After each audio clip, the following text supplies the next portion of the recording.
Hello बच्चों, मैं आशीष झारिया स्वागत करता हूं आपका मेरे यूट्यूब चैनल स्टडी विथ एजे में। और इसमें आज हम देखेंगे आपके लर्निंग आउटकम्स आधारित लर्निंग गैप सामग्री जो गणित और पर्यावरण की कक्षा 5वीं की जो बुक है उसमें हम पर्यावरण अध्ययन करेंगे और उसके अभ्यास देखेंगे। इसमें हमने अभी तक बहुत सारे वर्कबुक मैंने करवाया है, तो उनको भी आप ज़रूर देखना। आज हम देखते हैं पार्ट हुतुतु।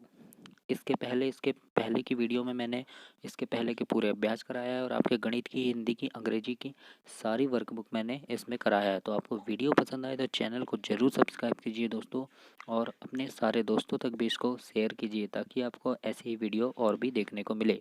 तो आइए हम जानते हैं कि इस पार्ट में क्या दिया गया है और इसके अभ्यास को हल करते हैं। लर्निंग आउटकम्स यानी वर्तमान और पहले की बड़ों के समय की वस्तुओं और गतिविधियों जैसे कपड़े, बर्तन, खेल, लोगों द्वारा किए जाने वाले कार्यों में अंतर करते हैं।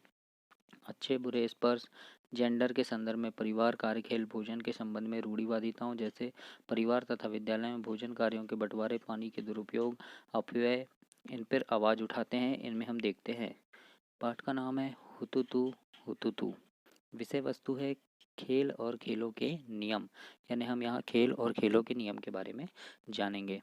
इसका परिचय देखते हैं। मेरा एक छोटा सा गांव है, बहुत ही हरे भरे एवं शांत वातावरण में। इस गांव में एक लड़की है, अनीता, जो कराटे में नेशनल राष्ट्रीय स्तर तक खेली है और रजत पदक जीत चुकी है, किंतु परिवार की आर्थिक स्थिति ठीक न होने के कारण आगे नहीं बढ़ पाई।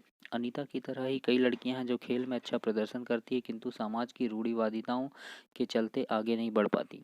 बोलते हैं ना बच्चों, कई लोगों की लड़कियां बाहर नहीं जा सकती, लड़कियां ऐसे खेल नहीं खेलेगी। तो इस प्रकार से समाज की रूढ़िवादिताओं सोच के वजह से कई बाहर नहीं जा पाती।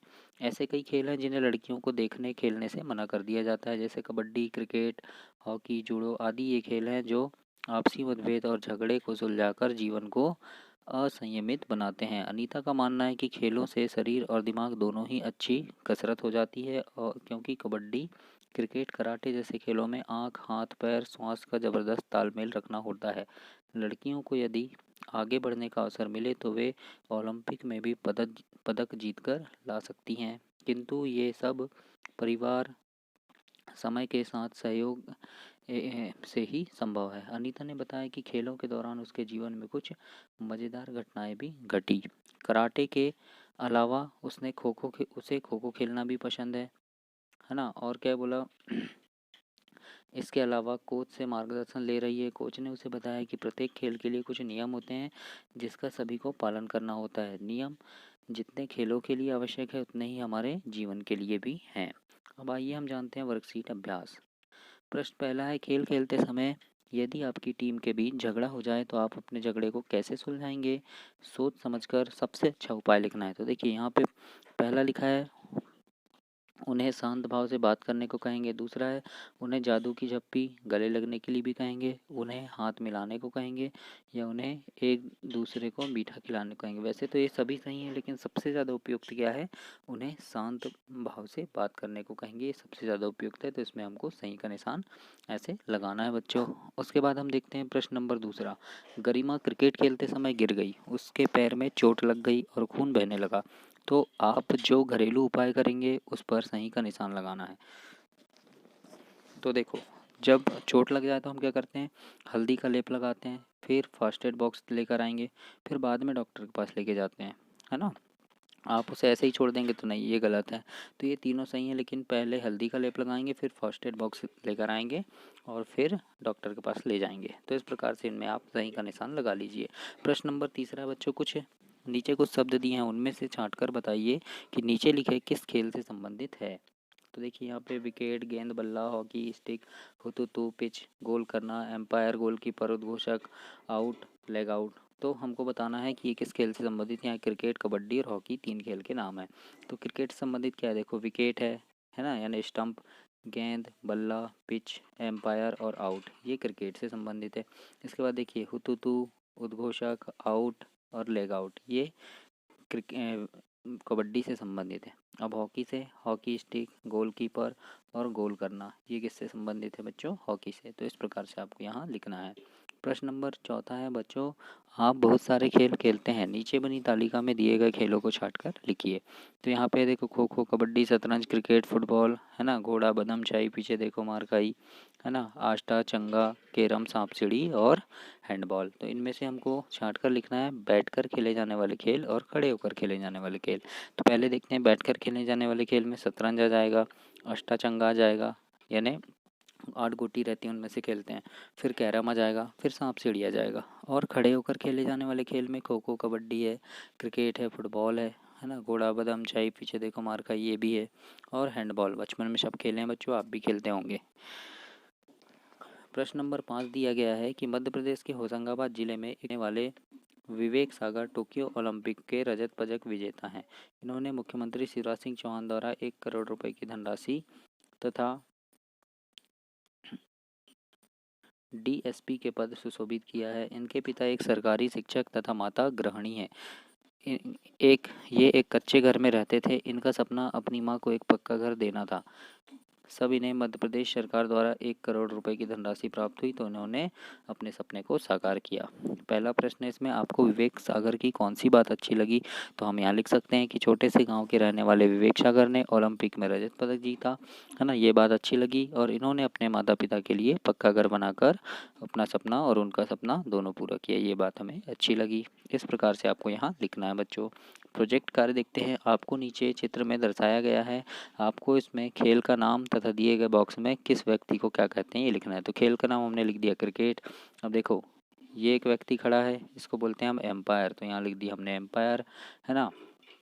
दूसरा देखिए, ये एक व्यक्ति बॉल फेंक रहा है तो इसको बोलते हैं बॉलर, तो हमने यहाँ लिख दिया बॉलर। देखो ये बैटिंग कर रहा है तो हमने यहाँ लिख दिया बैट्समैन, और ये कीपिंग कर रहा है तो हमने यहाँ लिख दिया विकेट कीपर। बाकी ये जितने हैं बच्चों ये क्या है, फील्डर है, फील्डिंग करते हैं ना, फील्डर हैं। तो इस प्रकार से आपको यहाँ लिखना है। दूसरा प्रश्न है, नीचे कुछ खेल दिए हैं, आपको बेकार की वस्तुएं जैसे पेपर, भूसा, कपड़े की कतरन, रुई इनके द्वारा उपयोग की जाने वाली खेल सामग्री का निर्माण करना है। तो देखिए बच्चों, कपड़े की कतरन से हम क्या बॉल बना लेते हैं कभी, तो लिख दीजिए आप जो जो चीज़ें बनाते हैं यहाँ पे। वॉलीबॉल में क्या बनाते हैं ना, नेट बनाते हैं और क्या क्या बनाते हैं, बहुत सारी चीज़ें। क्रिकेट में पैड वगैरह बनते हैं, तो यहाँ आप लिख देना। स्वमूल्यांकन है, इस पैराग्राफ को ध्यान से पढ़िए और निम्नलिखित प्रश्नों के उत्तर हमको देना है। पायल अपनी कबड्डी टीम की लीडर है, कौन सी टीम की? कबड्डी टीम की लीडर है। जब उसकी टीम की साथी कबड्डी देने जा रही थी तो उसने कुछ नियम का पालन करने को कहा था, साथ ही उसका मनोबल भी बढ़ाया। जैसे ही पायल की साथी ने दूसरी टीम की एक लड़की को छू लिया तो पायल उसके बचाव हेतु उसे वापस बुला लिया और इस तरह उसकी साथी खुद आउट ना होकर सामने वाली टीम को आउट कर दिया। हम प्रश्न देखते हैं, कबड्डी टीम की लीडर का नाम बताइए। तो क्या नाम था बच्चों? पायल नाम था। दूसरा प्रश्न है, कबड्डी खेलते समय हमें कौन कौन से नियमों को ध्यान में रखना चाहिए? तो देख, कबड्डी खेलते समय हमें सामने की टीम के खिलाड़ी को छूकर आउट करके वापिस आना होता है, तो ये हमने लिख दिया। तीसरा प्रश्न है, खेल खेलने से कौन सी भावना विकसित होती है? तो खेल खेलने से आपसी प्रेम व भाईचारे की भावना विकसित होती है, ऐसा हमने यहाँ लिख दिया। चौथा प्रश्न है, एक सफल लीडर नेतृत्वकर्ता में कौन से गुण होने चाहिए? तो एक सफल लीडर में ईमानदारी होनी चाहिए, खेल भावना होनी चाहिए, भाईचारा होना चाहिए, नैतिकता होनी चाहिए और आपसी सहयोग की भावना ऐसी आदि होनी चाहिए। तो इस प्रकार हमने यहाँ लिखा। दूसरा प्रश्न है, कुछ खेल अकेले में खेले जाते हैं और कुछ टीम के साथ, तो दोनों में हम अंतर बताएंगे। तो देखो, अकेले खेले जाने वाले खेल हैं बच्चों, दौड़ है, रस्सी कूद है, गोला फेंक है, निशानेबाजी है, लंबी कूद है, ये खेल हैं अकेले खेले जाते हैं। अब टीम के साथ जैसे क्रिकेट खेलते हैं, कबड्डी खेलते हैं, खो खो खेलते हैं, फुटबॉल, हॉकी, ये खेले जाते हैं बच्चों टीम के साथ। प्रश्न तीसरा है, आपकी कक्षा 12वीं आपकी कक्षा में 22 लड़कियां हैं, कितनी लड़कियां हैं? 22। उनको कबड्डी की 2 टीमें बनाना है, आप किस प्रकार टीम में खिलाड़ी का चुनाव करेंगे? तो पहली टीम में हम 11 लड़कियां रखेंगे, दूसरी टीम में 11 लड़कियां रखेंगे, तो इस प्रकार से हमको एक टीम मिल जाएगी।